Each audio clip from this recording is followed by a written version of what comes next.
Assalamualaikum Lima Arif. Hari ini kita akan belajar kata nama am. जाने क्या हो गया है मुझे दीवाना लोग कहने लगे. Okey, cukup. Kita bukan nak menyanyi tapi kita nak belajar. Okey, kata nama am terbahagi kepada 3 iaitu manusia,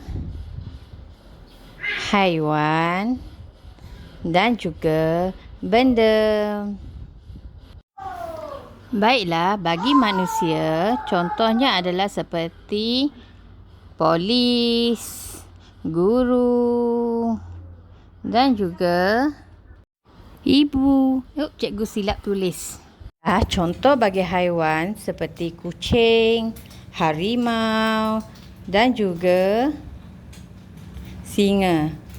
Contoh bagi benda adalah seperti van, pensel dan juga buku. Mesti kamu tertanya, kenapa tanda soal? Okey, kategori satu lagi adalah tempat. Tempat, contoh bagi tempat adalah seperti sekolah, kedai dan balai polis. Okey, sekarang buka buku teks muka surat 6. Kamu hanya perlu senaraikan kata nama am yang ada dalam teks dan gambar dengan menggunakan peta pokok di dalam buku tata bahasa.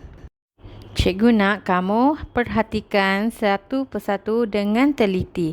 Setiap teks dan gambar-gambar ini terdapat kata nama am dan senaraikan dengan cantik dan kemas. Kemudian kamu perlu hantar kepada cikgu melalui Google Form. Itu saja untuk kamu hari ini. Kamu kena rajin ya, murid yang rajin, cikgu sayang.